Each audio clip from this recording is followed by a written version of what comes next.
DC was wild, a city overrun with crack money, where police corruption and political scandal blurred the line between order and chaos. For Alpo, this was evolution. Harlem had taught him finesse. DC demanded ferocity.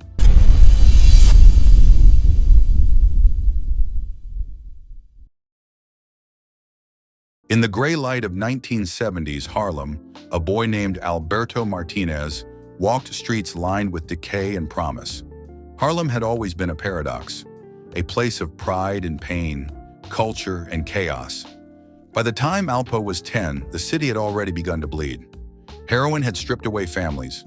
The Black Power movement was fading, and a new drug was rising: cocaine. To survive in that Harlem meant learning to perform strength before you even understood it. For Alpo, it meant watching men with sharp tongues and sharp suits command entire blocks. Not through wisdom, but fear and flash. He studied them the way other kids studied basketball players. In that world, morality was not a shield.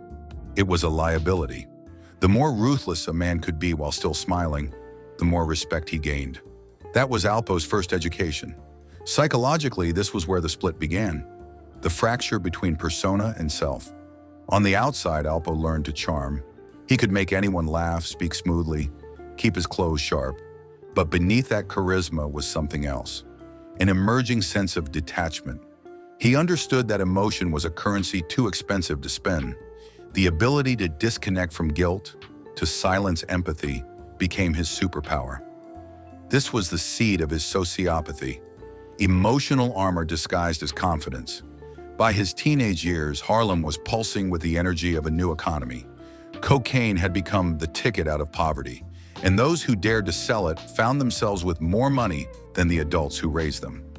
It wasn't long before Alpo was drawn into that orbit, a world where reputation mattered more than life itself. When he met Ozzy Faison, the Harlem hustler known for running one of the biggest cocaine rings uptown, Alpo found his mentor. AZ saw in him a kid with drive and charisma, but also recklessness.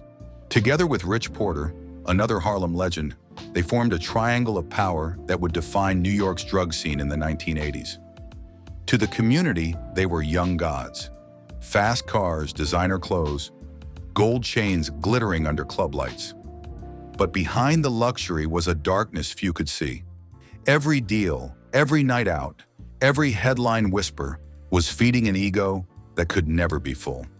Psychologists might call it narcissistic escalation, when power becomes a mirror reflecting only the self, and every challenge feels like a threat to identity. He was charming, yes, but charm without conscience becomes manipulation.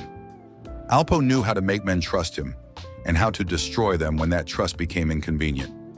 Even among killers, his coldness stood out.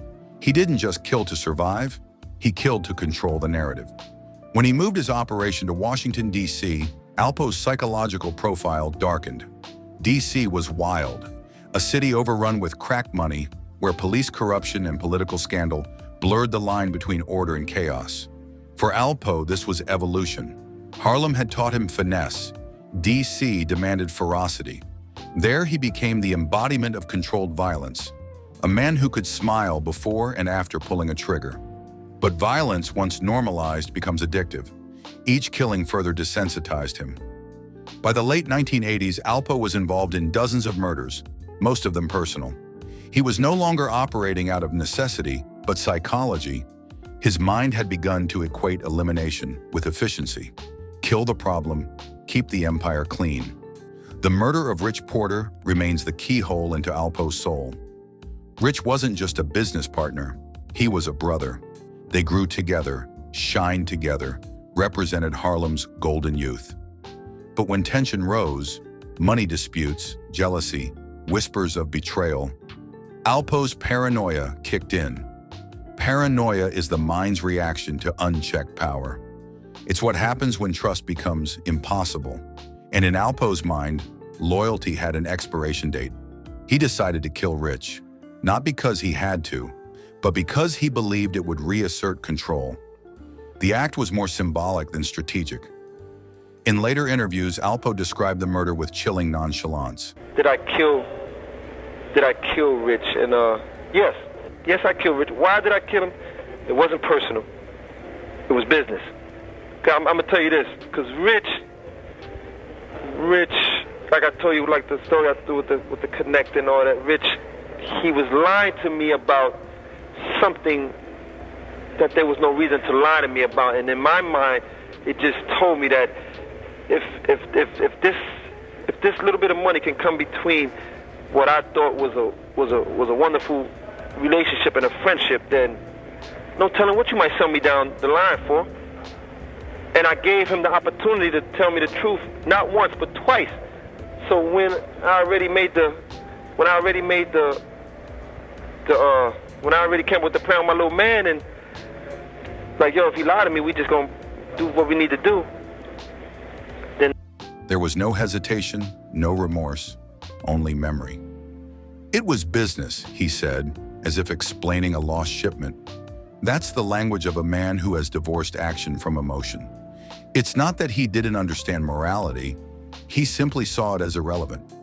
This level of detachment indicates what psychologists define as antisocial personality disorder, mixed with narcissistic traits, manipulation, lack of empathy, shallow emotions, and a constant need for stimulation. Alpo was living proof that intelligence and madness can coexist when channeled through power. When the FBI finally closed in, Alpo's survival instincts kicked in again. He turned informant, a decision that shocked the streets. To most, it was betrayal. But to Alpo, it was just another calculation. The same man who betrayed friends to survive in the streets now betrayed killers to survive in prison. His loyalty was never to people. It was to the preservation of self. Inside the psychological framework, this is consistent with instrumental rationality, the cold, calculated logic of self-interest. When cornered, the sociopath doesn't panic. He pivots. Alpo pivoted so hard he dismantled his entire legend, handing over names and stories to the government in exchange for freedom. In prison, stripped of money and fame, Alpo's mind turned inward. Most inmates drown in guilt or remorse, but Alpo didn't. He constructed a myth. He began to view his life as a cinematic narrative. The legend of Alpo. He justified his past as necessary, his betrayals as survival, his killings as destiny. Psychologically, this is cognitive reframing, the process of rewriting memory to avoid collapse of self-image. When he was released years later, under witness protection in Maine, he was given a chance at anonymity. But anonymity was death to him. He craved visibility the way addicts crave a fix.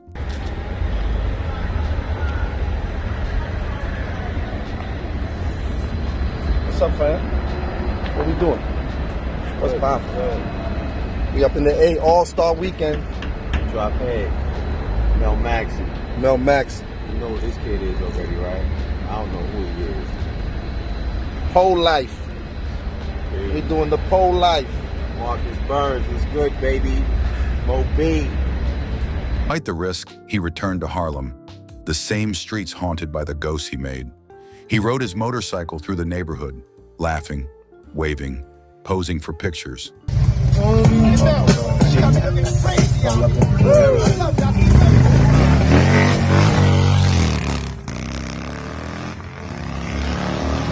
People recorded him in disbelief, as if a ghost had returned to life. To understand why he came back, we must understand narcissistic compulsion. He could not accept being forgotten. Fame, even infamy, was his oxygen. The more people whispered his name, the more alive he felt. He'd rather die a legend than live invisible. And that's exactly how it ended. He was one of the city's most notorious drug dealers, famous since the 1980s for his murderous ways and mountains of cash and drugs, immortalized in dozens of rap songs and the movie Paid in Full. On Sunday, about 3:20 a.m., police were called to Frederick Douglass Boulevard near West 147th Street. A dark red pickup truck crashed into parked cars. The driver was shot 5 times in the chest through the car window and killed. I heard 5 shots, 1 and then four consecutive shots after that. It was Alpo, but his driver's license and other IDs had his witness protection name of Abraham Rodriguez with a Lewiston, Maine address. In October 2021, Alpo Martinez was shot 5 times while driving his Dodge Ram in Harlem. No warning, no ceremony, just a quiet end to a loud life. The streets took back what they'd given him. Psychologically, it was inevitable. The narcissist who builds his identity on danger cannot exist without it. He invites his own destruction, not consciously, but emotionally. Alpo's death was both justice and tragedy. Justice because the cycle completed itself. Tragedy because it confirmed what his life always represented. That charisma and violence, when fused, create icons that die before they ever grow old. In retrospect, Alpo's mental state can be mapped like a slow descent, from adaptive intelligence to predatory instinct to self-delusion. He began as a survivor, evolved into a manipulator, and ended as a ghost chasing applause. His killings weren't just about business. They were expressions of control, attempts to shape the world in his own image. When that control slipped, he lost his identity. Even today, his name circulates through YouTube documentaries, rap lyrics, and hood folklore. He exists as both cautionary tale and legend. And that's where the danger lies. Because Alpo's psychology, though extreme, resonates with something deeper in the American psyche. The obsession with power, fame, and legacy. He was a street sociopath, yes, but he was also a mirror of a culture that rewarded flash over feeling, dominance over discipline, visibility over virtue. Harlem didn't create Alpo out of nothing. It manufactured him out of necessity. The boy from East Harlem simply became the man the era demanded. If you listen closely to his interviews, you'll hear moments of silence between the words. That's where the truth lives. Not in what he said, but in what he couldn't feel. The laughter that followed descriptions of murder, the pride in his own downfall. They reveal a man whose empathy had long died. Alpo's story isn't about drugs or greed. It's about psychological hunger, the desperate need to matter in a world that overlooks you. Every car he bought, every friend he betrayed, every killing he justified, they were all symptoms of the same disease, emptiness, the kind that power can't fill and fame can't cure. In the end, Alpo Martinez didn't die when the bullets hit. He died the moment he stopped being real to himself. When survival became spectacle, when loyalty became leverage, when his reflection meant more than his soul. His story remains one of America's darkest portraits of ambition. The boy who wanted to be seen until the whole world saw too much.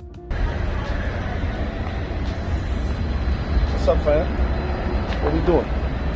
What's poppin'? We up in the A All-Star Weekend. Drop head. Mel Maxey. Mel Maxey. You know what this kid is already, right? I don't know who he is. Pole life. Okay. We doing the pole life. Marcus Burns is good, baby. Mo B. So I want to step in him and talking to him like, yo, this is who I am. Because like I said, like I told you earlier, I didn't have no problem. That's right. With asking people for some work and, you know, put me down. Right. I wound up stepping to him. He's like, yo, come see me. I heard about you. You know, so I said, all right. And this is when he had 145th Street. All right. I'm 145th Street, San Fernando, the jukebox.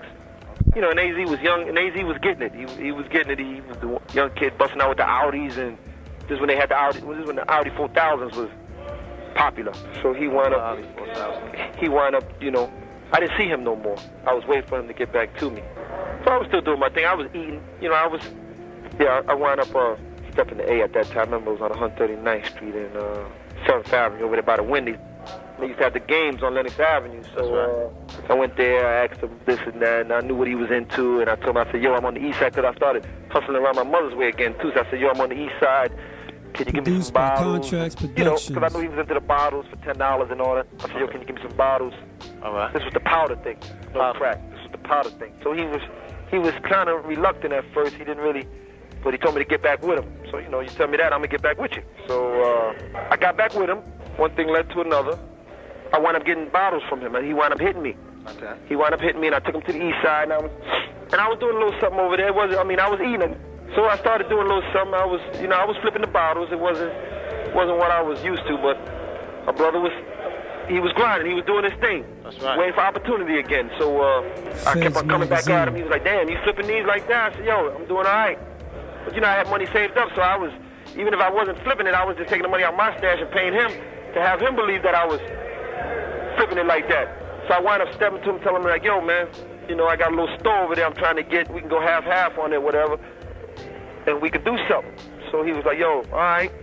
So he said, go ahead and get the store, and I got you. So I went up and I got the store, whatever. Gave the man like $10,000 or something like that. And I had the little store over there for a little while. But the east side, you know, it wasn't really like the west side. It was cool, but the money wasn't there like that around there. They wasn't used to spending $10 on some coke and all that around there. But it was all right. So that wasn't really coming fast enough for me. So I stepped to him again. I said, yo, man. I said, yo, put me down with you, man. Let me be a part of your crew. You know. This day I stepped to him. He had the jukebox for it, but he was starting something new on 34th Street between 7th and Lenox. Okay. He was starting a new spot over there. And I stepped to him. I was like, yo, man, let me be down with you. And this day I stepped to him. Some dudes had shot at him or stepped to him about something. Okay. Now this is how I got in with A. This is how I really became like down with him. Because the other thing I was just getting hit from him. Okay. But this is how I became down with him. I stepped to him on 34th Street. It was at night, and he had a couple of his little, I'm not even gonna call them soldiers. He had a couple of his little workers around him and all that. And some dudes had shot at him or tried to stick them up or something. And he was telling me this, and he was getting frustrated. And I was like, yeah, whatever. He was upset about it. So I was like, yo, what you gonna do? And he was like, yo, we gonna go find them cats. We gonna this, that. I said, well, bet. I said, just give me 15, 20 minutes. I gotta shoot back to the east side, get my guns, and I'm back over here. Okay. So I do all that. You know, everybody do their thing. His little workers, they go get whatever little guns they got, wherever they got them at. And when I was the only one that came back. Me and another person, came back. And I'm the only one that came back. And like another guy. So I came back with 2 guns blazing. I said, well, let's go do this, man. Okay. So we wound up looking for the dudes, and we wound up finding them, and we wound up finding one of them, and we wound up busting him down in order, but he got into his building or whatever, so we couldn't get to him in order, but we wound up letting them know, like, yo, we busting our guns too. Productions. And we was trying to kill this kid. And that's how I got in, and he took a liking to that and put me down with him. So now I'm running with him. After that day, I'm down with him as one of his soldiers. Okay. I'm there. I'm working. So I see opportunity. So I said, okay, this is where I need to be. This is where I need to be. This is who I need to work with. This is who I need to impress. This is who I need to get up under. So I ain't got no problem with that, man. I know how to grind. I started from the bottom. So I wound up getting with him, and I truly have to say and give all to AZ. When I met A, I've never looked back. I'm going to give him that. Definitely. Everything I've achieved as far as in the game and this and that was definitely because of A. So now we in 34th Street, we 45th Street, and I'm down with him, and I'm doing all dirty work. I'm taking care of, if dudes is, I don't know if you remember this kid named Travis, he had put this kid Travis down with him, and the kid Travis was slipping his own bottles up in the spot, and AZ knew. One thing about A, he knew his work, man. He knew what he should get, what he shouldn't get. Produced by Contrast Productions. But, he's also used to send people to go buy his stuff to see if it was being switched. And we found out that this kid Travis was switching up the bottles. So make a long story short with that, we wound up beating the kid Travis down. Who wound up beating the kid down? Me. I wound up beating the kid Travis down, trying to throw him out the second floor window. Okay. Because, he robbing from my man A. That's right. And I got to let you know you can't do this. So I tried to throw the kid out the window and all that, and we didn't succeed. I was trying to tie his neck up.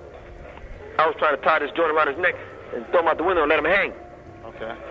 But we didn't succeed, so we wound up beating him down and all that, so we got rid of him.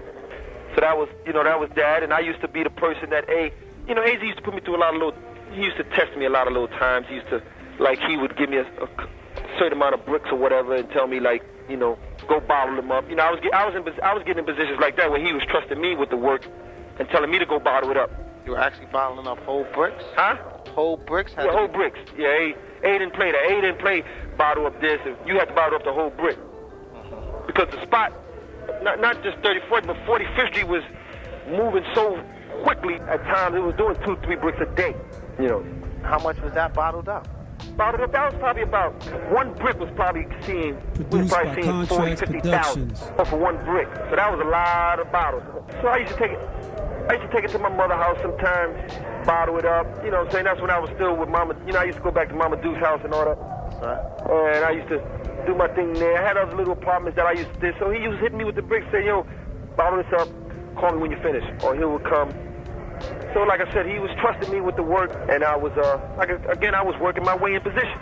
So I was always with him, you know what I mean, doing my thing and all that. We started getting real popular as far as people started saying like, yo, them kids is getting Contracts it. Productions. Yeah, them kids is getting it because they seen AZ had the Audis and the little Benzes and all that, and this car, that car, and then, you know, so they started hearing about it. They said, yo, that jukebox is getting money, and people started seeing the lines and this and that. I mean, it was ridiculous. Again, it was ridiculous. Like, we used to tell customers, yo, wait on the other side. And that's how come you had to bottle up everything once we got it, because you could never give it a time where they was going to wait. You couldn't have the customers waiting too long. You had to always be ready for them. I mean, and they was coming like that. You figure we was giving up almost close to a half a gram for $10. $10. No cut, straight raw. Produced by Contracts No Productions. cut, no chaser, straight off the brick into the bottle. Coming straight off the brick into the bottles, man. And we was bottling it up. And like I said, he used to put me through little thing. But I seen the bigger picture, so there was no reason for me. And I wasn't trifling like that, where I had to stash bottles and this and that. I was happy. Right. You know, he was treating me good. I was happy in my position. I seen the bigger picture. Right. So there was no reason for me to be petty like that, because he wasn't petty with me. Right. A was a good dude, man. I mean, A was a good dude. Not until now that I seen the pettiness, but back then he was a good dude, and he was allowing me to eat. So that was that, and so now the jukebox getting real popular. So now the stick-up kids come out. The stick-up kids started to come out. You know what I mean? They starting to come out, and they robbed the spot. They hit the spot a couple of times. Okay. They hit the spot a couple of times, so that was really becoming a concern of AZ's. He was really getting frustrated that they kept on coming. Feds Magazine. So that was becoming a concern for AZ. Yeah, that was becoming a big concern. That was becoming a concern for AZ, because he wasn't really used to dealing with that. And they used to come in and close the gate and just rob everything that was in there, you know. Take the bottles, the money, and nobody never got killed when they used to come stick us up. So I stepped, like, yo, hey, we got to put a stop to this. And, you know, I'm quickly thinking murder. Okay. We gotta put the murder game down. So we wind up finding out who's setting it up. So we wind up snatching one kid up and throwing him in a van. Okay. And making him tell us who the other stick-up kids were. Okay. So he wound up doing that, and we didn't kill him that day. We didn't kill him that day, and I was basically in charge of this mission. All right. Because I was putting it down like that. So I wound up recruiting two dudes. I wound up recruiting two other dudes, and Produced we by took care of the Contracts situation. Productions. Okay. We the ones who were sticking up, the ones who we caught up to, they got it. The ones who we didn't, they either in jail or they never came back again once they seen that their friends was falling. All right, I got you. Yeah, once they seen that their friends was falling, and locations that the bodies was, a couple of bodies fell on like 145th Street and 8th Avenue. You got charged with a few bodies over there? Oh, well, we get to that. Okay. Yeah, we get to that. So we took care of it, and the stick up thing stopped. Okay. After that, of course, the stick up kids, they stopped coming, and but AZ was really concerned because it was like getting out of hand. He kind of felt it was getting out of hand, and he felt that, you know, just not worth it to me no more, and so that's when he started to really put more focus on 34th Street. Okay. You understand? Mm-hmm. So where'd you take it from there? Okay, so he started to put more focus on 34th Street. So now he has to make a decision. Like, who is he going to, because 45th Street is still getting money. It's not as much as when he first started, but it's still good money. So now, like I said, going back, AZ was putting focus on 34th Street now because he didn't really want to deal with the drama of 45th Street. So he had an apartment that we used to do things in Lenox Terrace, right across the street from the spot he was starting to build up on 34th Street. He called like a little semi-meeting amongst like his brother and the kid Stanley and all that, and he asked them like, do they want the spot? But they were so used to being, you know, basically like spoon-fed that they wasn't ready to leave the nest. And A was like the nest and the comfort. They wasn't ready to leave from up under him. So they was like saying, no, we're going to stay down here with you, A, on 34th Street and start this new spot. And they was used to that. They liked that. Okay. And the kid Stanley was like, nah, I don't want it, you know, or too many problems up there. So when it came to me, I was like, hell yeah. Hell yeah. That was the Produced day by Contracts when Productions. Poe was doing his thing. So he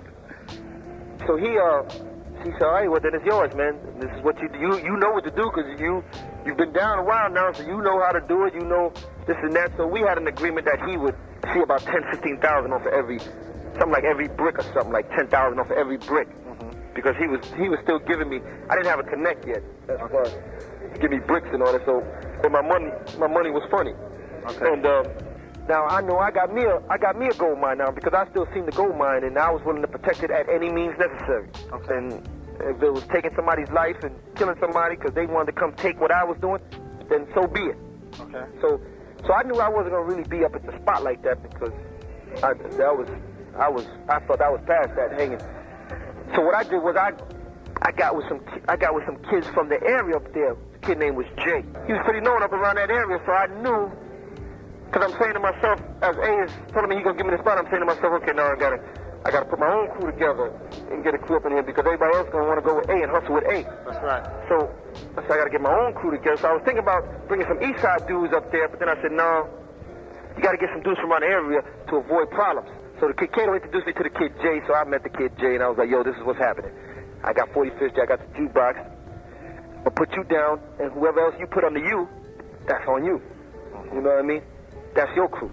Okay. But I'm just dealing with him. You follow me? I'll follow you. So my thing is with him. So AZ's giving me the coke, whatever, for a little while. So I'm just going along with it because it's respect that he gave me this. So it's only right that I make sure he sees some money out of it, and it's still almost like his spot, but I'm running it. Okay. So he's giving me the coke and all that, and I got the kid Jay down. So what he's giving me, I'm hitting the kid Jay. So give you an example. If AZ was paying like, I think at the time 14 for a brick, he was charging me. If he was paying 14, 15, he was charging me 25 for the joint.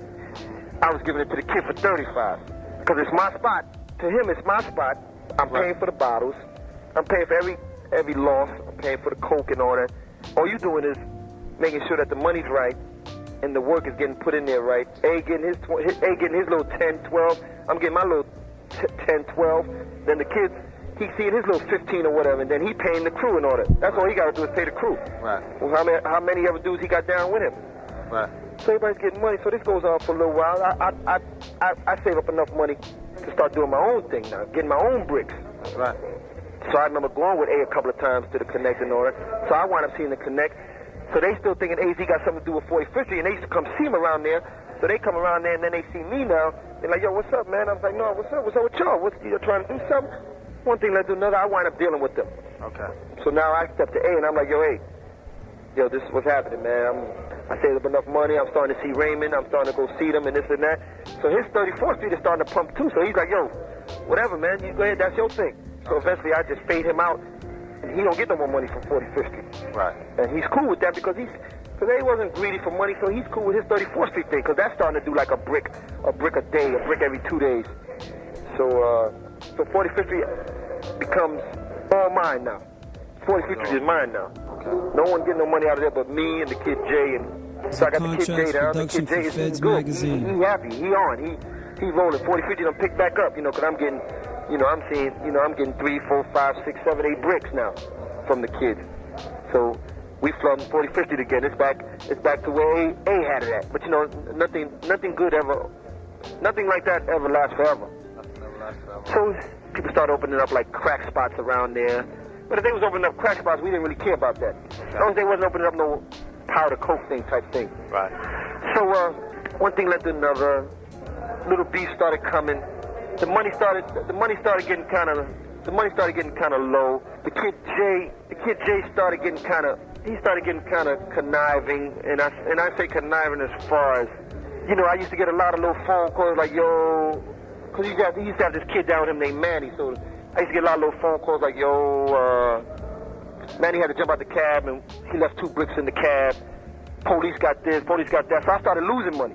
Right. That kind of like faded out. And so again, I started seeing the bigger picture, like, yo, I'm losing money. It's not really worth it to me no more up here. Right. So in that whole thing, before the end to 45th Street for me, we're going to jump into a Rich situation, okay? Okay. Me and Rich, like I said, when he came home after that year in prison, I think it was for a pistol, we hooked up. We became cool, real cool. It was like it was so, you know, the best way to put it is that I was filling that spot that L.A. had left. Okay. Because it was rich in L.A. Anybody you asked, it was all about rich in L.A. back in the 80s and all that. Okay, now what'd you say? I said I was filling that spot. Okay. Basically, if you really looked at it, people who knew about rich in L.A., I was filling that spot that L.A. had left. Okay. Because he got killed. How did he get killed? L.A. got killed outside of the rooftop. He got shot up outside of the rooftop. This when the rooftop was real popular, like 85. Again, me and Rich's relationship became real strong, man. We became like the best of buddies and all that. I mean, It's a contract production for Feds don't magazine. really understand is that all three of us was doing our own thing. Okay. You know, we were all doing our own thing, but it wasn't no problem if A needed whatever kind of money, or if Rich needed, or if I needed. It wasn't no problem for me to come to these dudes and be like, yo, let me get that, man. I need that for something. So in Rich and I's friendship, you know, we used to like a lot of the same cars. You know, we was like some of the first young dudes to bust out with the convertible BMs, and all three of us were the ones who first came out when they switched over to the new Jeeps. Okay. We was the first ones with them. You know, me and A bust out with the 7s. Black and white? Yeah, the 735s. Okay. I remember we bust out with them, and I. Did y'all pay cash? Huh? Did y'all pay cash? Oh, every car we had was cash. Every car. But we had titles to everything. We didn't know nothing about finance. No. Out of 50 cars, out of 50, 55 cars, only one was ever financed for me, and I was trying to build some credit for somebody. Okay. So yeah, we bust out with the 7s, and because first A went and bought a black joint. Okay. So then I seen Josh, man, I'm going to get me one too. So I like the black joint too. So when I came through 132nd Street with my black joint, he seen the joint. He pulled me over. He was like, yo, Paul, you know, we both got black joints. We ain't, you know, ain't no reason for both of us to have black joints. And it made sense to what he said. So I didn't know, I didn't know he was going to get the black joint. Okay. But I already had ordered it, so I went and got out. And it didn't make no difference to me if he had a black joint, I had a black joint. I didn't really care. Okay. So anyway, so being I feel A's my man. I said, okay, no problem. So I went back to the car dealer, gave the man a little extra $500. I said, yo, give me another color. Give me a white joint with some blue seats. He had a white joint with some blue seats there. I said, well, give me that joint. Okay. So I got the white joint with the blue seats. So I came back and I got more attention with that joint. Okay. So the joints was hot. Okay. The big 7s, man. We was the first two young cats with them. Okay. The 735 with no other young cat. These joints was about 55,000 at that time. That's right. And we bust out cash with them joints. So It's a contract production for Feds magazine. In doing that, I was hooked up with 16th Street then. So they was and I had my own motorcycle. So they was going out of town. Matter of fact, they was making a trip to Myrtle Beach, taking the bikes down there for bike weekend. Okay. So we threw our bikes on the back trailers and all that. I had my 7. Me and the kid Stanley, Rich and A didn't want to go, so the kid Stanley said, yo, I'll go with you, Poe. Okay. So I wasn't really a highway driver. You know, I like riding in the city front and checking out the hookers and all that. And I ain't feel like driving no 13 hours down to no damn Myrtle Beach. Okay. But I wanted to break my joint in and all that, so they had their Benzes and all that down there. They was older than them. They had their Benzes and their BMs and all that. So I said, man, I'm going to take my 7. Brand new joint. I'm going to put some miles, get some mileage on this joint. Okay. So we go down to Myrtle Beach with them. There was a bunch of us. We go down there, Stanley driving, so we get down there. So it's morning time when we get down there. I'm checking out the scenery. All this is leading up to how I got to D.C. Okay. I'm checking out the scenery and all that, and at Myrtle Beach, I'm saying, man, I'm thinking I'm going to see hookers, and I'm thinking I'm going to see the females. Right. I said, man, I don't like this.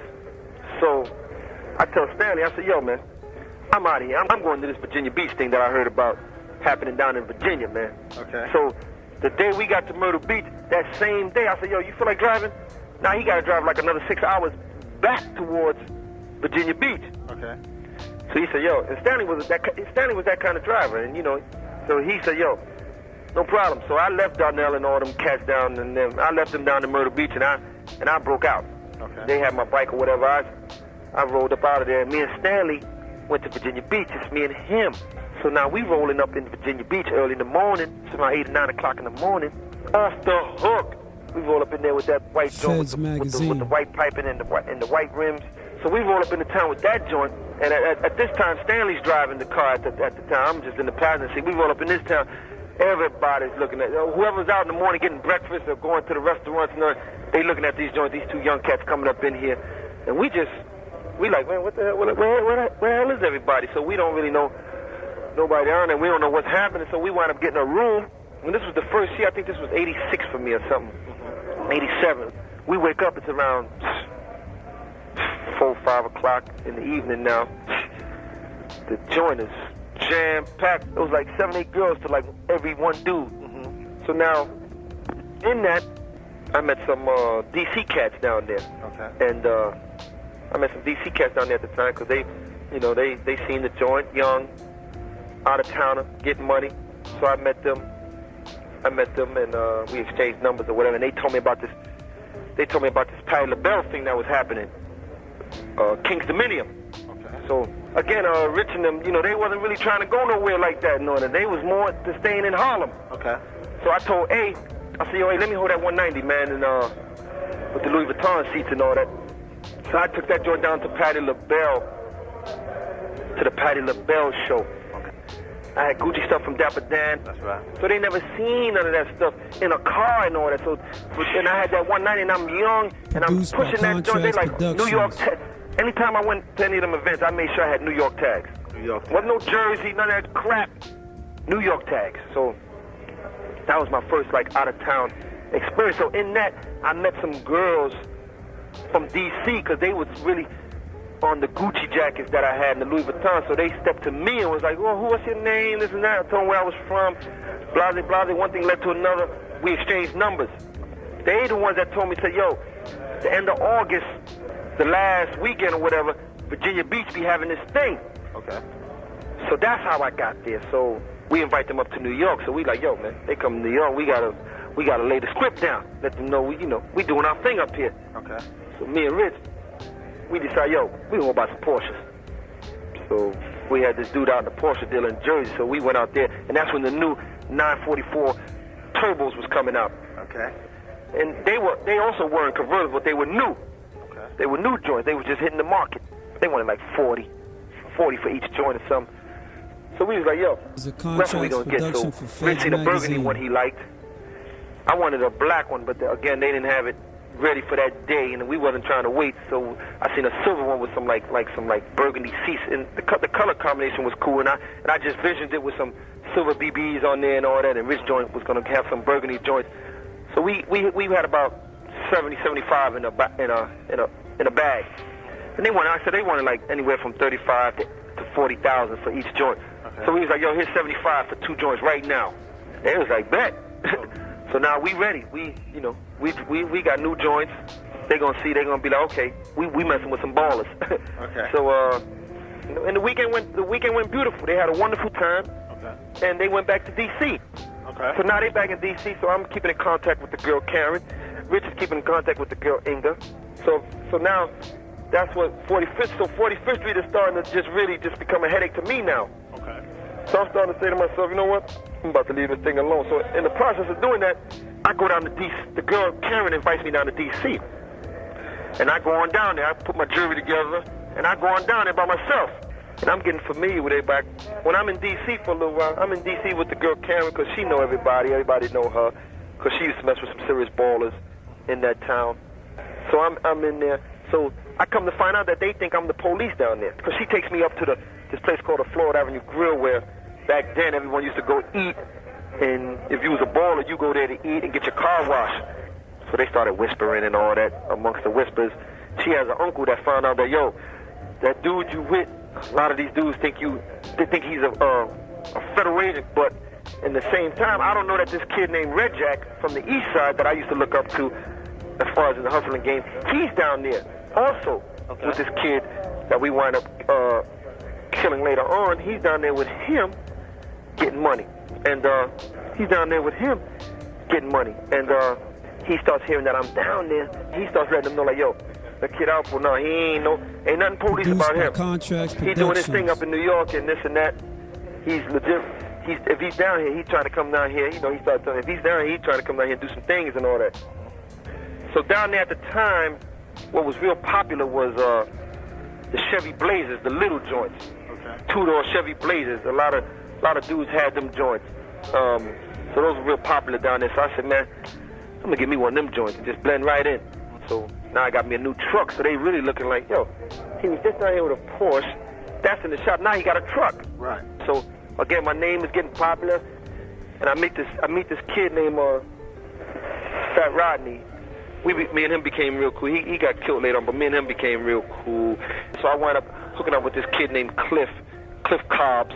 Okay. He come from a real known neighborhood in D.C. Okay. And a lot of people respected him and his brother Roy, and that whole little crew. It was a whole little crew of them. Because D.C., they quick for their guns, man. Okay. They kill you in a minute, especially if they know you from out of town. So I wound up staying with the girl Karen and her family, and I wound up just giving 45th Street to the kid Jay. Now my thing is out of town, and I'm a wholesaler. Okay. So I wound up getting a couple of $100,000 out of my stash. I didn't deal no more with blocks and things of that nature. I wound up just going down there being a wholesaler. Okay. And again, I was seeing anywhere. At first, I was seeing like maybe $6,000 off of every brick. Then, you know, as prices and other people start coming into the town and all that, I wound up seeing maybe $4. And then it got to a point I was seeing anywhere from the lowest it got was anywhere from $2,500 to $3,000 off a brick. And that was good for me because sometimes I would go to D.C. with 30 bricks and sell them all in one day. Woo. Yeah, because I had good customers. I had anywhere from 10 to 15 good customers because I was giving it to them at a good price. Because if D.C. was letting them go, if someone had them in D.C. for 21, 22, I was letting them go for 18. So in all of that, I wound up meeting some other cats. This young cat by the name of Pop, and this other cat's name, and the process of putting coke in that town, I wound up meeting some cats named Kirk Bone. Okay. This fat kid named Kirk Bone, Rafe. The kid Rafe, he was a well-known. He was like one of the biggest cats coming up out of D.C. Okay. He doing life now in prison, but I wound up meeting him, and you know when he went to jail, that's when I really, basically almost like really took over the town. So I wind up.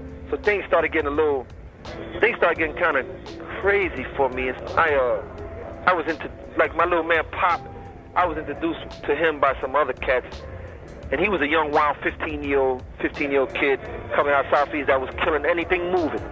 And he just wanted to be up under somebody that was going to look out for him.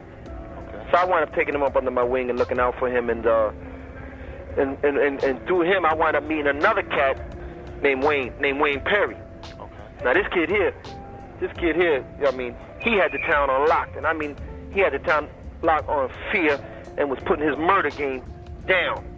You hear me? Anyone who mentioned his name knew, when they mentioned his name, they mentioned murder in the same sentence, because he was about his work and didn't have no problem with talking about it and telling everybody and didn't care, and if you tried to go testify or tell on him, he was getting you. So the young kid Pop wound up coming to me saying, yo, my man is in jail, this and that. So his bail was like something, I think I had to pay like 10%, which was like $10,000. Okay. I wound up giving up the whole $10,000 because I seen the bigger picture. Right. I said, if I get this kid out and the reputation that he has, then all that'll come on my side. Right. So I wound up giving up the whole 10, and it was a 10 well worth it. So I wound up getting him out. I didn't really step to him as soon as I got him out. I just let it be known to my little man. We wound up. 15-year-old man know him? Because my little man had an uncle that knew him. Okay. So my little man had the reputation of being wild and about his business. So his uncle was wild too, my little man's uncle. And him and the kid Wayne knew each other. Okay. So, and then Wayne, that's how he met him, and Wayne knew what my little man was about. Okay. So, you know, killers respect killers and all that type of thing. Okay. So we wound up hooking up, and we became real tight, me and the kid Wayne. And, you know, I got a lot of negative feedback. A lot of people were like, yo, we ain't really trying to mess with you like that because you got the kid Wayne running with you. Because a lot of dudes was scared of this dude. You know, it was little things going around like, yo, if you go get coke from the kid Poe after you get the coke, he puts the kid Wayne in them on you. So a lot of dudes were scared, but they was just doing that because they were scared of him, and they was really upset to see him out of jail. Right. So they was like, you know, they was hoping he'd stay in jail. Right. So they really feared this dude, and this kid was a real good dude, man. He was a loyal dude, man, and again, so he really respected that I got him out, and he felt that I owed him. Okay. He felt that he owed me. So one thing led to another, and he became not, I'm not going to say my lieutenant because he didn't really have anything to do with my business. He had something to do with it, but he didn't know he didn't handle the drugs and none of that stuff. He handled more of the security aspect of it. Like, if it was time to put the murder game down, or if someone was getting disrespectful, you know, or if someone was trying to come at me, or then that's when he stepped in. I had the trust for him, but I just always said, the less he knows about as far as where my stashes are, where I'm keeping the money, things that, the better it is. Because I always said, well, I'm worth more him alive than dead. Right. Because if he don't know where the money's at or the stash is at, why would he ever want to bring harm to me when I'm feeding him? Right. So I became real strong in D.C. along with my own rep from New York, and now with him, we became real strong in the town as far as like, yo, they dangerous. They dangerous. And I pretty much had the town I pretty much had that small town on lock for a good period of time, man. It was like, because we went at a lot of the dudes that was supposedly holding it down. You say you went after them, what do you mean?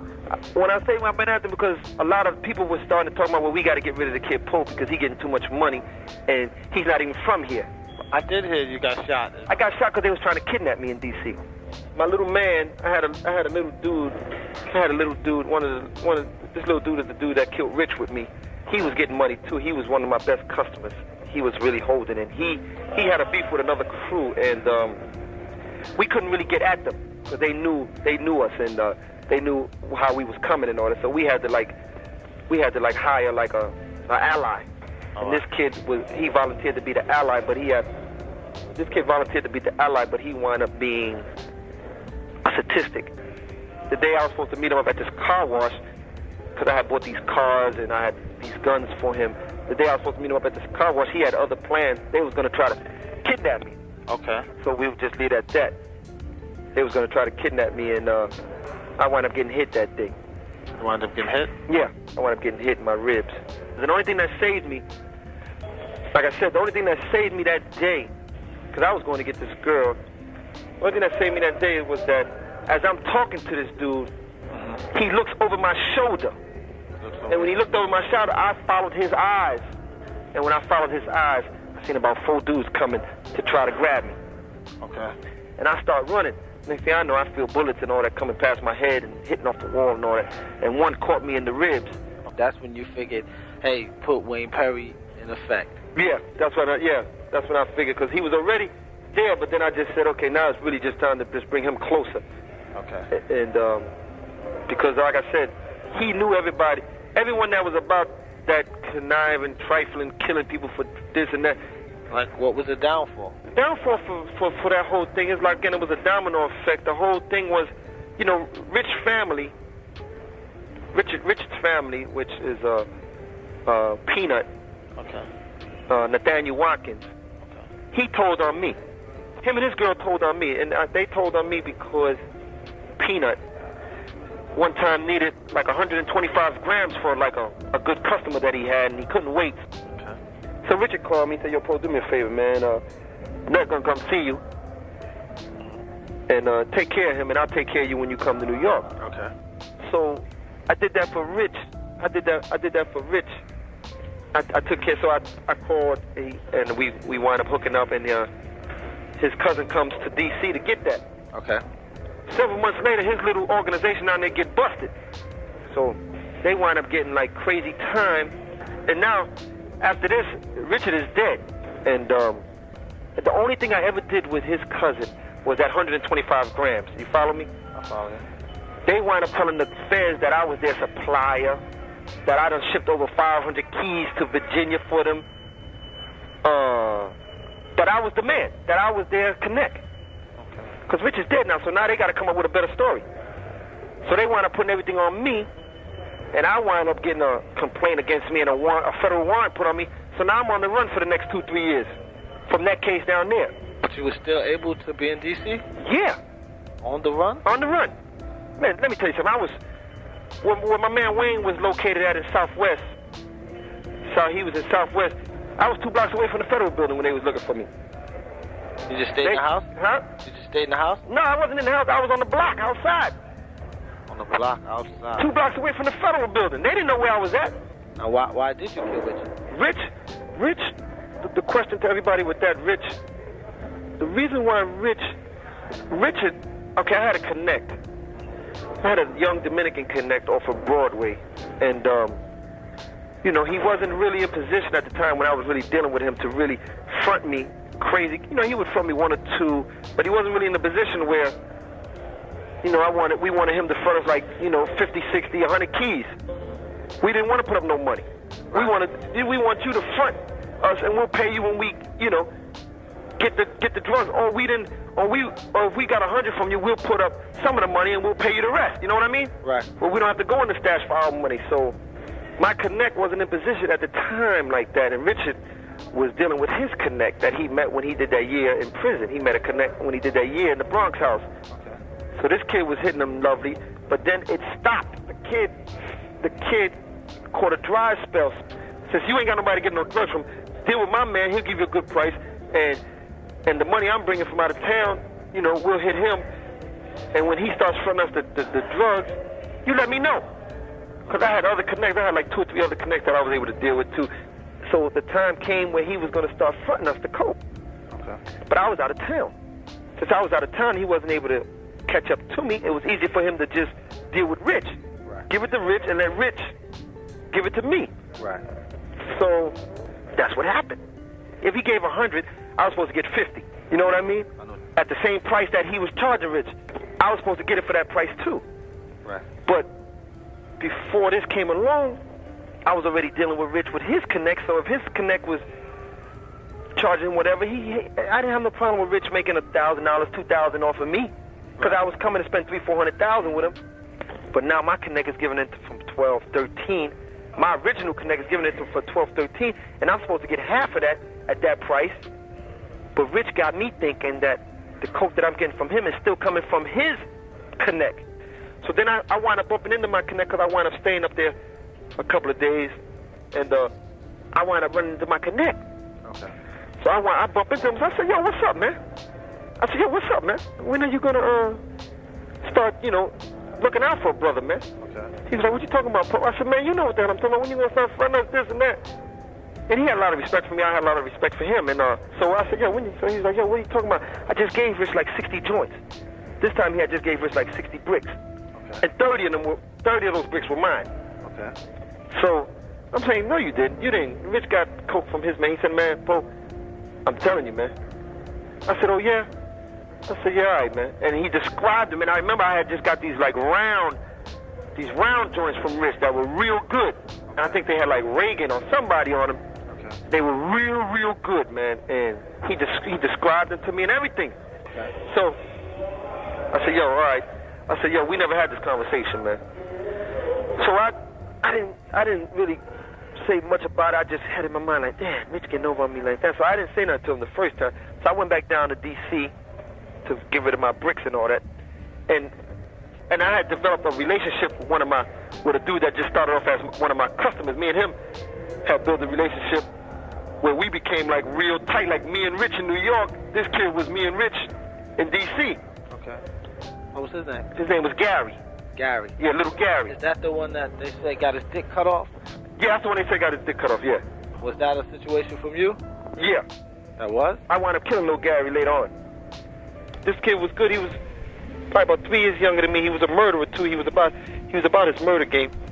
Okay. This was my little man. So I went back down to D.C., man, and I told my little man, I said, "Yo, man." So I said, "Yo, man, this dude Rich up in New York, man." And he knew Rich from me bringing him to New York because we used to do the firework thing in New York. Okay. Every 4th of July, I used to spend like $10,000-$15,000 with these guineas downtown and get me like a truck full of fireworks and come back to my neighborhood and blow it all up and all that. Okay. Around 105th Street. And this time I did it around 102nd Street with Rich and all that. And I brought my little man, because they never seen nothing like that being in D.C. They couldn't really do stuff like that. So I brought him to New York to show him how we live up there and all that. Okay. So he wanted me and Rich in that process and all that. So this day I went back to D.C. I said, "Yo, man, this dude here, man. I just found out this dude is jerking me, man." He's like, "What are you talking about, Paul?" I said, "Man, this dude's getting these bricks from my man. I'm supposed to get half at this price. And he charging me this price because I'm thinking it's still coming from his connect." Mm-hmm. And his first thing come out, he's my man, let's kill him, man. Mm-hmm. I was like, "Nah, just hold up for a minute. Let me think about this thing." So I wound up calling Rich I said, yo, Rich, everything all right? Your man back on?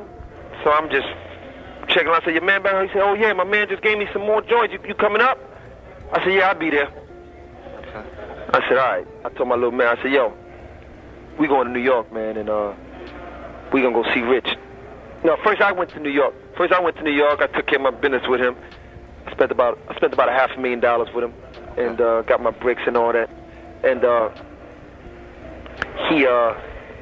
think he was getting them from. He was also getting bricks from like Fritz and them. I don't know if you ever heard of the kid Fritz. Yeah, I heard of Fritz. Yeah, Fritz was getting boatloads of that stuff. I wound up taking it back to D.C. So I'm still not saying nothing. So I'm saying my little man. I said, yo, man, that's it, man. I'm gonna go back to New York. I said, yo, I'm gonna ask Rich. I'm gonna step to him because I'm really like just fed up with it now. I said, yo, I'm gonna ask Rich who he got that coke from. This last thing I got, who he getting this coke from? And if he lied to me again, that's it. It's over. Okay. I'm taking him out. So now I told my little man this. I'm saying, yo, you come. I said, yo, we gonna go to New York. I had just got me a customized van. I just bought me a customized van. Them big joints with the TV and the bed and all that. Okay. So I had just bought one of those, and it was up there in the shop getting the system done and all that. So I told my little man, I said, yo, we gonna go to New York. We're gonna fly to New York. I'm gonna get with Rich, and I'm gonna find out what the hell is going on. Okay. So one thing led to another, and I don't want to go into all that, but did I? The question is, did I have anything? Did I kill Rich? Yeah. Yes. Yeah. Yes. Yes. I killed Rich. How'd that come about? You just put, because everything on the street said that a limousine pulled up. Huh? A limousine pulled up and put Richard in the car or something like that. That's what they said? Yeah. No. That's when that didn't happen. That's for them to see later on, Antoine. That didn't happen, Antoine. Okay. That didn't happen. But I know the thing is, did I kill Rich? And yes, I killed Rich. Why did I kill him? It wasn't personal. It was business. I'm gonna tell you this, because Rich,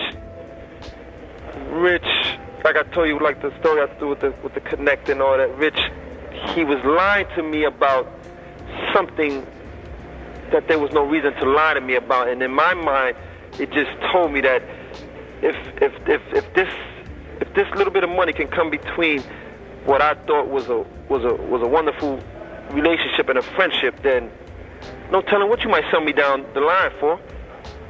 And I gave him the opportunity to tell me the truth, not once but twice. So when I already came with the plan with my little man, and like, yo, if he lied to me, we just gonna do what we need to do. Then that's what happened. Did I kill the little brother? No, I didn't. That was, you know who that was, right? Right. You know who that was? Right. They said it was Preacher. No, they didn't. That's who it was. They got right. Not just Preacher, but Richard's uncle Alpo. Right. They did that. And what made it seem like I had something to do with it is because where I left Richard, the boy's body was found almost in that same whole City Island area. Now, they said you carried the body all the way from Harlem to City Island? Yeah. You wasn't afraid? No. I mean, once that first murder, once you take care of that first murder in your life, it's like really, and not that this is a good thing that I'm saying, but once you do it once, it's like everything else is. No, I wasn't afraid. No, the answer to that, no, I wasn't afraid. I mean, I was doing what I had to do, Antoine. Okay. Definitely got killed in that area, and his body was definitely taken up to around City Island. Okay. He got hit twice. It was just he felt something, man, because I'll tell you this, his hand was on the doorknob. I had to pry his hand from the doorknob because it locked on the doorknob. Locked on the doorknob? Yeah, he was trying to get up out of there. They also said that he scratched your neck. That's a false. He never scratched. Richard, first of all, Richard never seen it coming, really.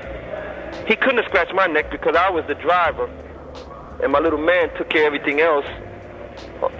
And he didn't scratch me. How I got my neck scratched And it's not they said it. I believe AZ said my neck. Right, AZ said it. Yeah, I believe AZ said my neck. Hold on. Richard didn't scratch my neck. Richard never even seen it coming. Richard never even laid a hand on me. He never knew what was happening. Now, how'd your little man get killed, man? Little Gary got killed in D.C. He was, and it wasn't because he helped me out with the Rich thing and all that. Oh yeah, by the way, I got my money back that Rich jerked me out of. You want to put that? Okay. Definitely got my money back. How'd you do that? Well, remember I just got hit with a bunch of bricks from him. Right. That I was supposed to bring the money back for. Right. I kept that. Oh, you kept that? Yeah, I got close to what he was beating me for back. Okay. He my little man in D.C. It came a thing with him where he was he was a short kind of guy. He was about 5'1", 5'2". Real slim in the body and a real big head. Okay. But he was getting money though. People didn't know he was getting money. At that time he was probably holding about $1 million, $2 million, and people didn't know that he was holding like that. He was getting it. And he had a real short man complex. Okay. Okay, and like I said, we wasn't just business partners. I knew a lot of his business. I knew his family. He knew my family in D.C. and in New York. You know, I knew his son's mother. I knew where he laid his head. He knew where I laid my head sometimes. You know, I knew some of his stashes. He knew some of my stashes. We became real close. Okay. So, and he was also the one with me with Rich. Okay. So we had a lot of secrets on one another. And he had the short man complex, and he started to become real jealous with me as far as through the people, because the people used to, since I was Alpo, people used to see him with me all the time and think he was working for me. Right. Because not until I came to D.C. really, he started coming out with like Benzes and all, because he seen what I was doing, so he started busting out with little Benzes and all that type of 300 coupes and all that. Right. And I always had the reputation if you lent me your car, Antoine, automatically that was my car. Right. That was my car. And then if they seen you with it, like, oh yeah, he driving Poe car. So time went on. One day, me and him and one of his workers would sit at a table at a restaurant having a sandwich, and he called my wife a bitch. He called my wife a bitch because he was like, man, you still with that crazy bitch? And I just looked over at him, and I could have took it a little better if it was just me and him. But one of his workers was there. Right. And I kind of like gave him that look like, yo, you really disrespected me right now. And so he seen her. She was coming to look for me down Southwest because she knew I hung out down there. So the kid, Gary, seen her. He was like, yo, there go that bitch. Look at that bitch. Who she looking for? She must be looking for Poe. And my man Wayne heard him say this. And he beat me. He beat me later. He was like, yo, Gary was down here talking trash about you and disrespected your wife. I was going to kill him right there, but I said, let me get with you first. Because I was like, no, I still got love for the kid. No, he's just frustrated right now. And we had a lot of secrets on one another, and I always told them before this happened, I said, you know, we know so much about one another that if we was to ever get into any type of confusion or anything, one of us would have to leave. And I'm definitely not going back to New York because I'm getting money. So the only thing else is one of us will have to die. He was like, yo, I feel you, because we knew a lot about one another.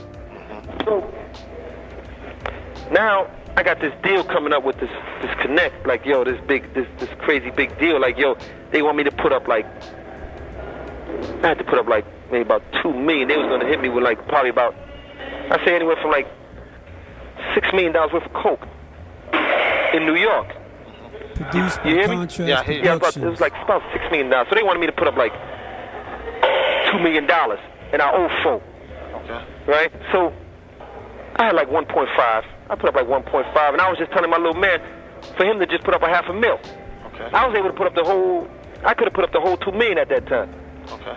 This would have just set us on the map for, and it was at like 11,000 a key, 10,000 a key.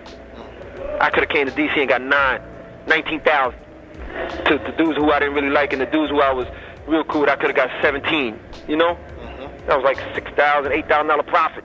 So before this goes about, his anger is really building up with me and all that. He's not really feeling me like that anymore. And we really had stopped hanging out, you know. But I didn't really pay no attention to it. I'm saying I still got love for this kid and all that. So he tells somebody down in Lawton Prison about this deal. He told somebody that he was cool with down there. Only thing he didn't know that the same person that he's telling They know my man, Wayne. My man Wayne, he get to me and say, yo, you about to put a deal together in New York for this, that, and gonna put gas. I said, what the hell? I said, how you know? He said, well, man, my man called me down from law, and he said, Gary told him that, yo, that you want to put this deal together, and it ain't gonna go, you know, he gonna wind up doing you in the process. Just how much anger he built up for me. So I said, oh, yeah. So my man was like, yo, let's go. I said, no, we got to do this right now. Can't just be running up on Gary in broad daylight. That's gonna come back to us. So we gotta do this right, and we gotta get him where nobody know. So my little man Gary, he had a little beef with somebody, and they just like maybe like a month earlier, they tried to kill him. And so he beats me one night and said, yo, kid, one of the kids' name was Jawbreaker, out of DC, the kid named Jawbreaker. He said, yo, I know where Jawbreaker them at. This is Gary talking to us on the phone, like, yo, I know where the kid Jawbreaker them at. They had such and such, such and such. I said, oh yeah. So I'm talking to him on the phone. I said, who you with? He said, yo, I'm by myself. I said, you got something? He said, yeah, I got 2 pistols with me now. I said, all right. I was with my man Wayne and like 2 other dudes that were under my man Wayne. So that was our perfect opportunity. My man Wayne was like, yo, Produced this is by it. Make it happen. Productions. So we jump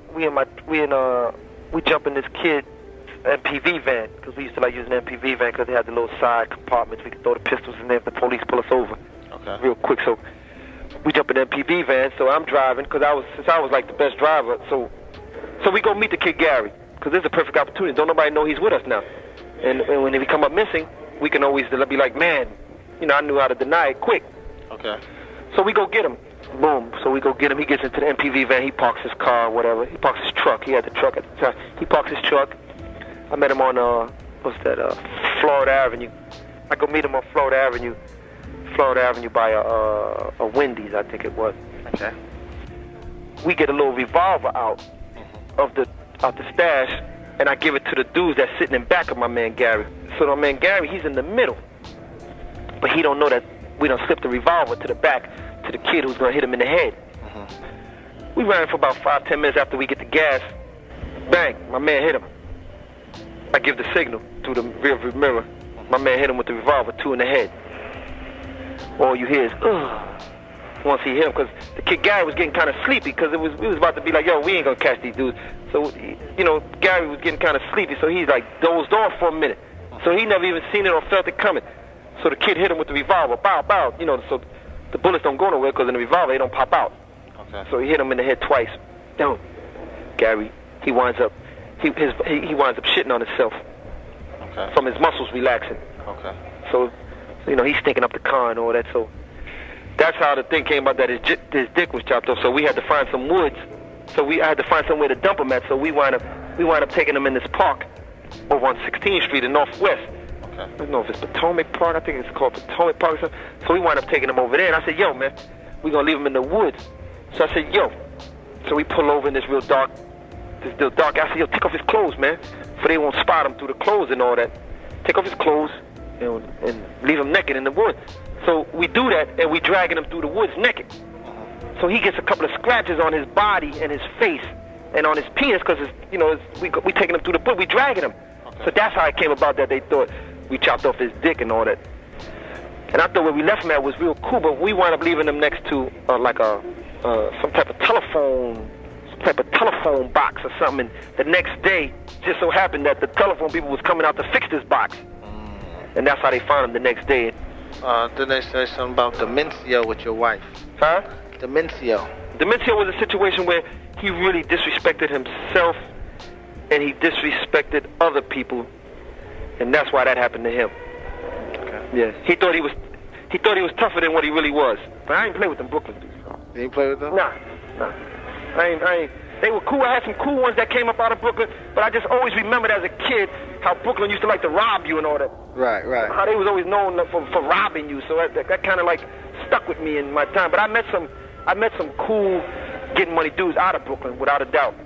Okay. Who hit him? My man that was down with Wayne Perry? Not Wayne, but the kids that was up on the Wayne. Wayne, too many people knew him as far as right there, so we got one of his little soldiers to hit him. But I was shaking his hand. I told him, I said, when you see me shaking his hand, I nod my head. You hit him right. You never feared that one of the bullets would slip off and maybe hit you? No, I didn't care about that. I was shaking his hand. There was enough where, because they walked right up on him. I mean, it wasn't no, like, from a distance. As I was shaking his hand, they walked right on him and put the gun right to his forehead and blasted him. That was in the daytime? Yeah, daytime. Broad day, after a basketball game. I just got finished playing basketball in a basketball tournament. So now, did that put the police right on you?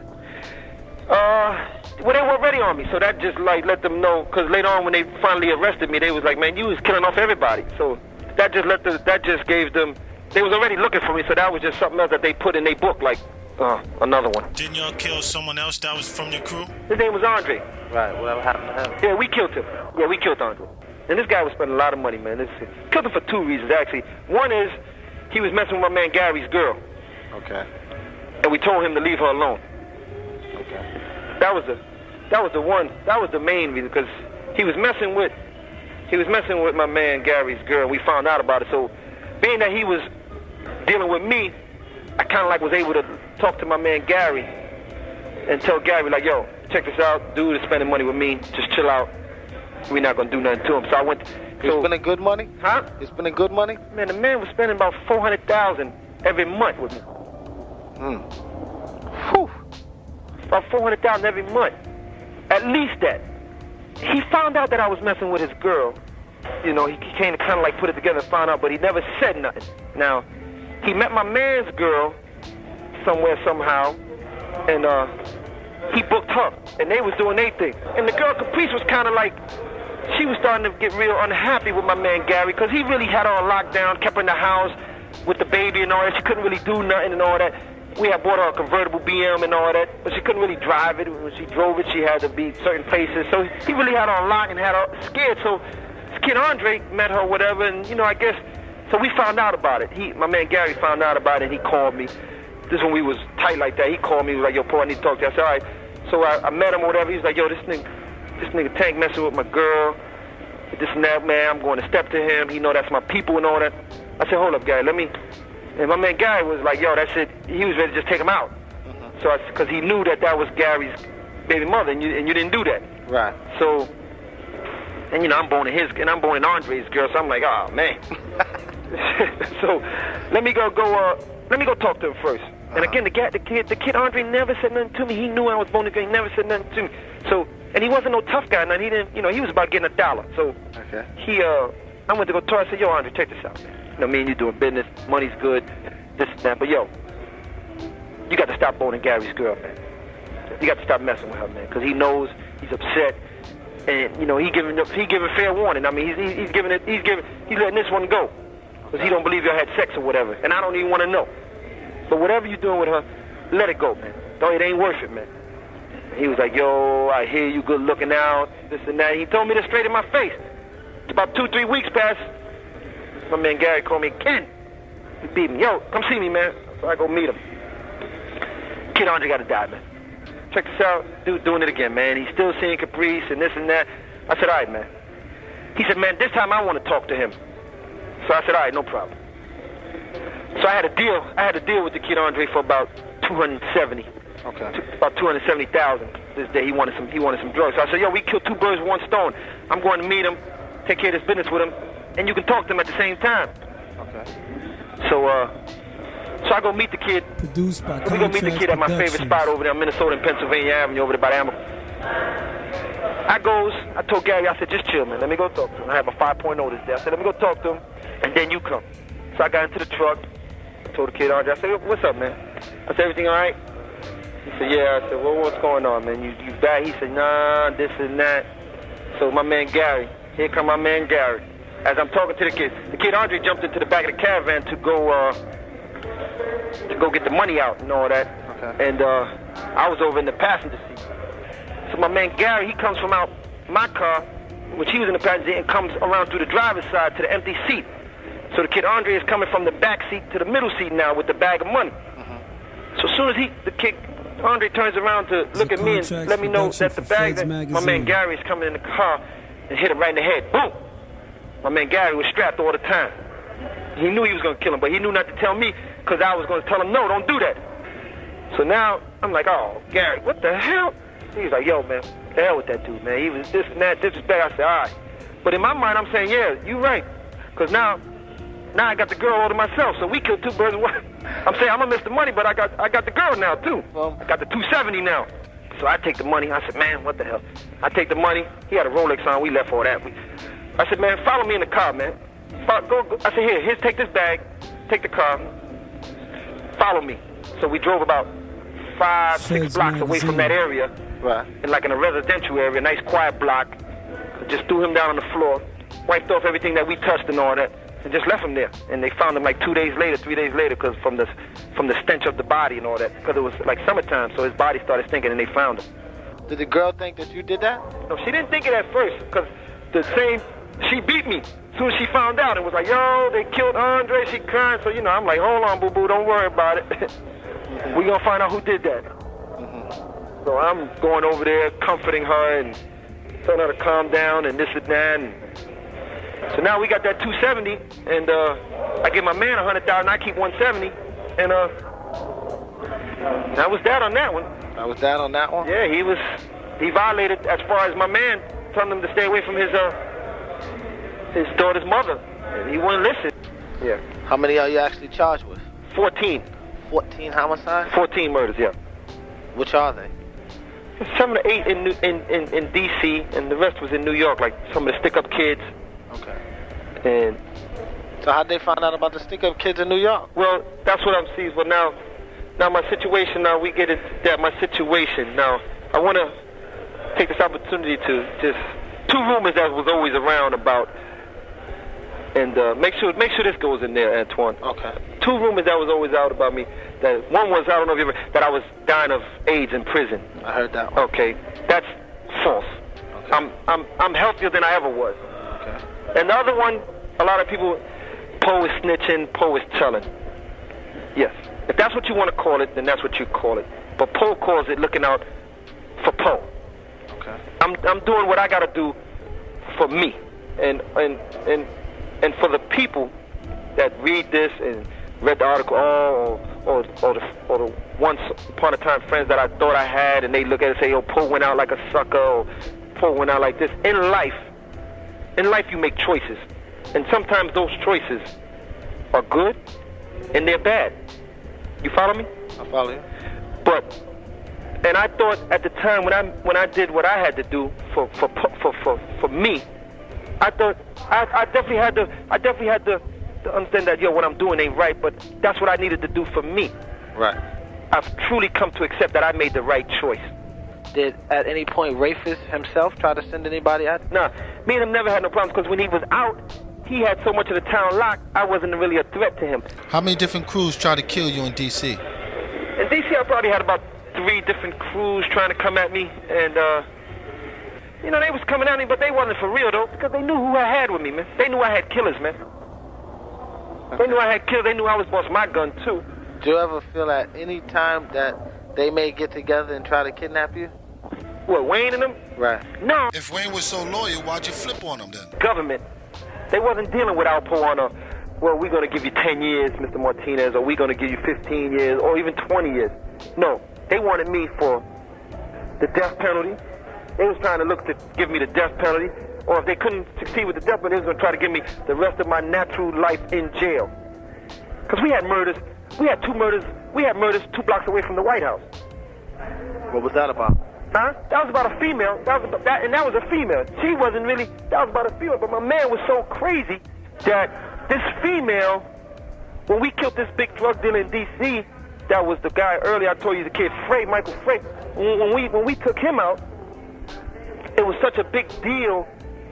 That was such a big thing that this hooker started, I'm not even going to call her hooker. This female started running her mouth about a situation that she didn't really know nothing about, and my man got so upset at that he just said, you know what, she gotta go, she talking too much. And it was after a Keith Sweat concert. It was at this place called Constitution Hall, and that's like 2 blocks away from the White House, and he just left her there. You just left her there? Why'd you kill Michael Frey? Michael Frey was someone who was about to get back in position in D.C., and he had a little cleanup list of people who he needed to eliminate for him to be back in power like that again. And I was the first one at the top of his list. Okay. To get rid of me. And how I found out about that that he didn't know I was feeding somebody in his camp. I was looking out for somebody in his camp because he couldn't take care of him, and they got the information back to my man, and my man got it to me, and that same person that was in his camp wound up killing him for me. Okay. Now, the murders that you're charged with in D.C., which ones are those? Like I said, those 8 of them. We go into more detail on it, but 8 of them are in New York. I mean, 8 of them are in D.C. and I think 2 was in Maryland, and the rest was in New York. It came out to 14 that I copped out to. And when I say copped out to, when in my position as far as doing what I had to do for me, as far as testifying and all that, and I had to confess to those murders. I had to tell those murders. How would they get the New York murders? Well, because that's all one. You know, New York comes to D.C. and they give the investigation. When the feds are investigating you, they investigate everything. But how would they know all of that? From me. Oh, okay. Once you take the position that I've taken, you have to tell it all. Things they didn't know I had to tell them, because if it came a time later on that they found out about it, then whatever agreement, whatever situation that they gave me, they can take it back and take me back to court. Okay. It was that kind of thing. Like for 4 of the murders in New York, I got immunity. Got immunity? Yeah, I basically almost got like immunity because they just added them to the murders in D.C. Okay. Now let me ask you another thing. They said also in New York that our preacher extorted you and Rich. Right. Now, yeah, let's cover that real quick. Preacher never took 2 pennies from me. Now, Antoine, like I said, I'm here telling you that I'm telling and all, so there's no reason for me to hold back anything from you. Preacher never took 1 penny from Produced Alpo. by Contrast Productions. Never, ever. He would have took 2 bullets before he took any kind of money from me. Preacher, now, his situation with Rich was different. Preacher took care of some murders for Rich. No, Preacher, I was real cool with the guy that Preacher killed named Terry. That was his partner. Okay. I was messing with his goddaughter named Vanessa, this girl named Vanessa, and they never came at me for any kind of extortion. One time, Preacher came and asked me for like a half a key of coke, and I never even got it to him because I was so much in and out of town, I wasn't even thinking about him. No. My little man, my man that I told you earlier that was the stick-up kid with me and all that, he had Preacher. He knew Preacher. He was going to kill Preacher. Preacher never took a penny from me. Even now in my position, some people came to see me about Preacher, and they was asking me like, yo, the Preacher... So I could have benefited from there if I wanted to and just said, yeah, but no, Preacher never took any kind of money from me. He always thought AZ was a punk. He always used to call AZ a punk. He knew what I was about. He knew what I was about, so he didn't even come at me like that. And as far as Rich, him and Rich had an understanding because of Apple being Richard's nephew, and Richard paid him like $10,000 before he came home or something to kill this kid, Sean Moe. They killed him coming out of 145th Street Garage in St. Nick. Okay. So him and Rich had that situation, and then he was right around the corner in 148th Street.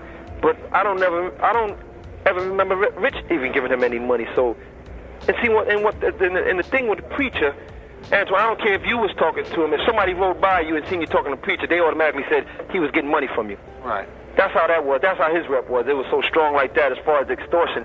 But if anybody that really knows me, they know I'm not paying nobody nothing.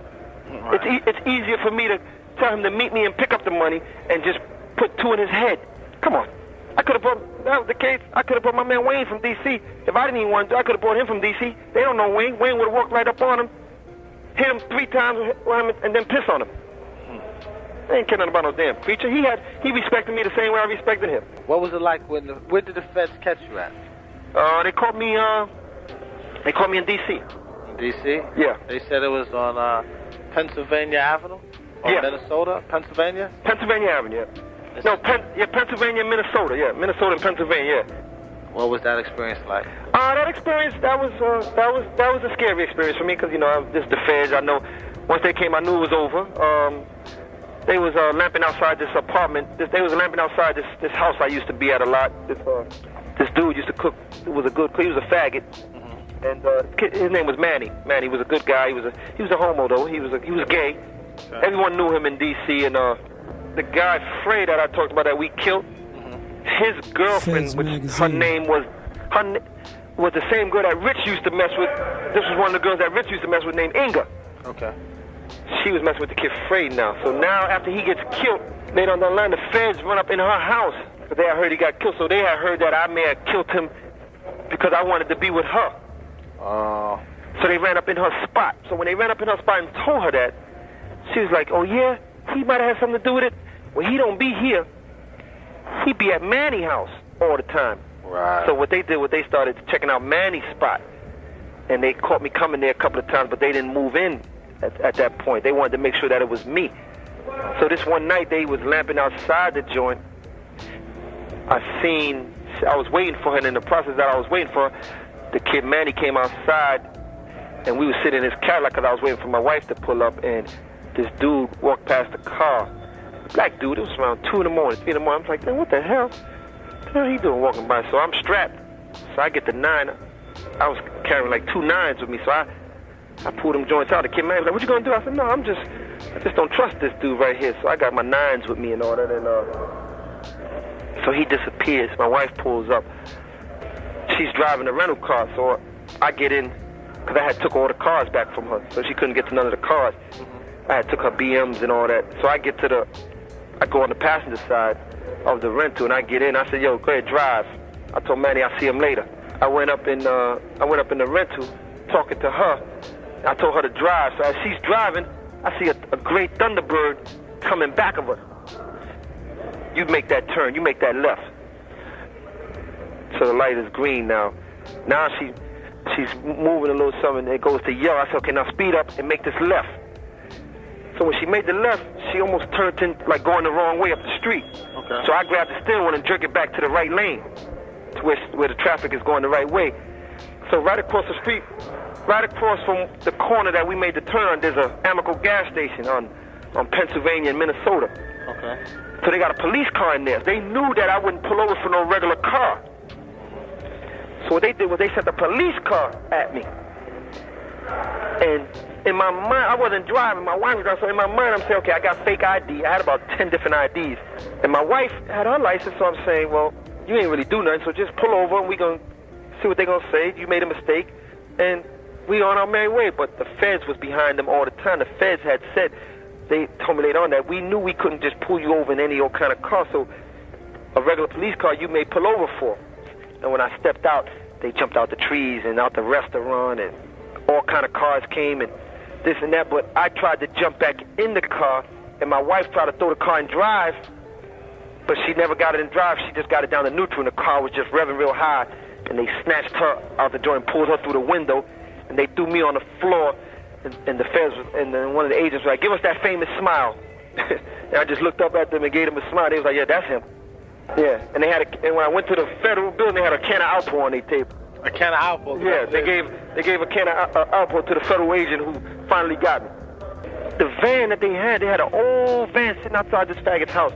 And when I finally got knocked, they opened that joint up, and that joint had top of the line technology. It had like a scope up in there, all type of surveillance equipment and all that, but the joint looked like a raggedy old van. So they was definitely surveilling the joint from the girl telling her that I'd be down there a lot. And that's how they got me. That's how they got me that night, November 6th, 1991. Over to D.C. jail and all that. I'm in D.C. jail for a little while. My name, they starting to hear that I'm up in there. And because the kid Rayful, he had just, maybe like 2 years before, he had just left the joint. Like I said, he was like one of the biggest dudes coming up out of D.C.